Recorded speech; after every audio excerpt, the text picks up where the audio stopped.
ప్రస్తుత జెడ్పీటీసీ మాజీ సివిల్ అయినటువంటి చిన్నపోల్ రెడ్డి అరెస్టు చేయడము, అదే రోజు ఎఫ్ఐఆర్ చేయడము, తర్వాత అదే రోజు రిమాండ్ పంపడము, నాన్ బెయిలబుల్ సెక్షన్ పెట్టి ఇదంతా కూడా మీకు తెలిసిన విషయమే. దాని గురించి ఇప్పుడు మేము దాంట్లో ఏం రాసినారంటే క్లియర్గా మన సిఏ గారి ప్రెస్ నోట్ ఏం రాసినారంటే గత 2010-11 మధ్య కాలంలో ఐసీడీపీ స్కీమ్ కింద 34 లక్షల రూపాయలు మేము అక్రమాలకు పాల్పడి 34 లక్షల రూపాయల్లో 24 లక్షల రూపాయలు అమౌంట్ కాజేసినారని చెప్పి దాని మీద ఈరోజు మేము అరెస్ట్ చేస్తున్నామని చెప్పి ఆ రిమాండ్ రిపోర్ట్లో రాయడము సిఏ గారు స్వయంగా పత్రికా ప్రకటనలో జరిగింది. మేమేమడుగుతున్నామంటే ఓకే మీరు అన్నట్టు 2010-11లో మేము చేసినామని అంటాను. 10-11లో చేస్తే 14-19 వరకు కూడా టీడీపీ గవర్నమెంట్ ఉంది. మీరు ఆ రోజుల్లో ఎందుకు చర్య తీసుకోలేకపోయినారు? మేము చేసింది ఓకే సరే మీరు తీసుకోలేదు. 19 నుంచి 24 వరకు మా వైఎస్ఆర్ గవర్నమెంట్ ఉంది. ఆ వైఎస్ఆర్ గవర్నమెంట్లో మేము ఇలాంటి ఏదైనా లోపాలు చేసింటే మేము సరి చేసుకోవడానికి అవకాశం లేదా? ఏమైనా మాకు అవకాశం ఉంది కదా, మాకు సమయం ఉంది కదా, మాకు మేము ఒకవేళ చేసినట్టే. కాకపోతే ఇక్కడ కూడా ఈ కంప్లైంట్ ఇప్పడం కూడా యువచాన్ని ఇప్పించినారు.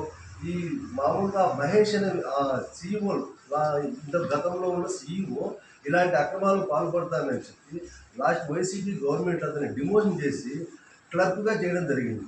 ఆ క్లర్క్ని మన ఇప్పుడున్న ఈ కూడా ప్రభుత్వం బద్దలకు సంబంధించినటువంటి నాయకులు అదే విజయమ్మ గారి కుమారుడు రితీష్ రెడ్డి గారు తల్లి కొడుకులు ఇద్దరు కూడా ఏం జరిగిందంటే ఆ సీఈఓను లోపరుచుకొని వాడికి ప్రమోషన్ ఇప్పిస్తామని చెప్పి వాడిని మభ్యపెట్టి వాడి ద్వారా ఈ తప్పుడు కేసు ఇప్పించి అది కూడా ఇచ్చిన ఓకే ఎలాంటి మాకు వితౌట్ నోటీస్ మేము ఈ విధంగా 34 లక్షల రూపాయలు అక్రమం జరిగిన ప్రదేశ్ సింగిల్ విండో అధ్యక్షునికి 1-2 సార్లు నోటీసులు ఇవ్వడం అనేది చట్టంలో ఉంది కదా. ఇచ్చిన తర్వాత ఆ అధ్యక్షుడు ఆ మాజీ అధ్యక్షుడు ఏదైనా రెస్పాండ్ అయ్యి కాకుండా ఉంటే మీరు క్రిమినల్గా కేసులు పెట్టి లోపల ఉండడం అనేది సహజం. ఏ విధమైన వితౌట్ నోటీస్ లేకుండా అప్పుడు అరెస్ట్ చేయడం, అదే రోజు ఎఫ్ఐఆర్ నమోదు చేయడం, ఎఫ్ఐఆర్ నమోదు చేసిన వెంటనే రిమాండ్ నాన్ బెయిలబుల్ కేసులో ఎంతవరకు సౌకర్యం ఇదంతా ఇదే ఈ కూటమిలో జరిపిన గత 2 సంవత్సరాల నుంచి మీరు అందరూ కూడా చూస్తూనే ఉండరు. మాకు అందరితో పాటు మేము ఈ రిక్షా కార్యంలో మేము అందరితో పాటు ఇల్లు నిర్మించుకుంటే ఆ ఇంటిని కూడా ఏ విధంగా ఇబ్బంది పెట్టాలని ఎన్నో రకాలుగా నోటీసులు ఇచ్చి అధికారుల ద్వారా వాళ్ళు చేయని ప్రయత్నం లేదు. ఏమంటే మేము ఆ దేవుని వల్ల న్యాయస్థానం కూడా హైకోర్టు వారి ఆదేశాల మేరకు ఈ అధికారులందరినీ కూడా హైకోర్టు వారి చీవాట్లు పెట్టడంతో అంతవరకైనా కానీ మేము వీళ్ళు ఏమీ చేయలేక ఆగిపోయినారు. ఇప్పుడు మళ్ళీ ఈ కొత్తగా మొదలుపెట్టి ఈ తల్లి కొడుకులు ఏ విధంగా మొదలుపెట్టి దీనిలో ఏమైందంటే మమ్మల్ని బబ్బేల మండలం ప్లస్ మున్సిపాలిటీలో కొంత ఏరియాలో మాకు బంధువులు మంచి చెడ్డ మా మొత్తము మాకు కాబట్టి ఎప్పుడు తిరిగి ఈ మున్సిపాలిటీ ఈ దాదాపు లోకల్ బాడీ సెలక్షన్లో మమ్మల్ని భయభ్రాంతులు గురి చేసి మమ్మల్ని యాక్టివ్ రాజకీయాలు చేయకుండా అడ్డుకునే ప్రయత్నం పూర్తిగా మొదలుపెట్టి వాళ్ళు చేయడం జరుగుతూ ఉంది. కానీ మేమేం చెప్తున్నామంటే మాకు ప్రతి విషయంలో మా ఎమ్మెల్సీ టీసీ గోవింద్ రెడ్డి గారు కానీ, మా ఎమ్మెల్యే గారు కానీ, అవినాష్ రెడ్డి సార్ కానీ, అదేవిధంగా మా అధ్యక్షుడు జగన్మోహన్ గారు ప్రతి విషయంలో మాకు ఏ ఆపద వచ్చినా ఏ కష్టం వచ్చినా వాళ్ళు మాకు అండగా ఉండరు. వాళ్ళ అండదండలతో మేము ప్రతి విషయంలో కూడా పార్టీ కోసం ఇలాంటి భయాలకు మేము రుంగేది లేదు.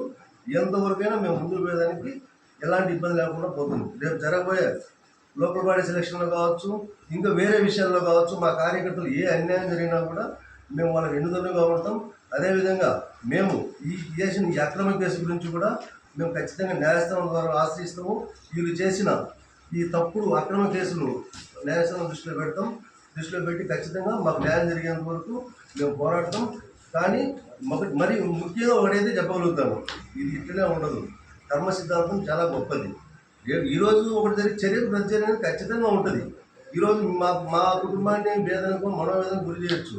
రేపు పొద్దున జరగబోయే రోజుల్లో మీకు ఈ మనోవేదన ఎలా ఉంటుందో మీకు మీ కార్యకర్తలకు మేము కూడా రుచి చూపించే కార్యక్రమం తప్పకుండా జరుగుద్ది. మా నాయకుడు కూడా చెప్తున్నాడు, మా జగన్మోహన్ రెడ్డి సార్ కూడా 2.0 ఉంది. ఆ 2.0 అనేది డిఫరెంట్గా కూడా ఉంటుంది అనేది ఆయన అంటున్నాడు. ఆయన అడుగుదలలో మేము నడుస్తాము. ఖచ్చితంగా దీనికి మీరు తగిన మూల్యం అయితే చెల్లించుకునేదని సిద్ధంగా ఉండాల్సిన పరిస్థితి ఉందని మీ ద్వారా మేము వారికి తెలియపరుచుకుంటున్నాం.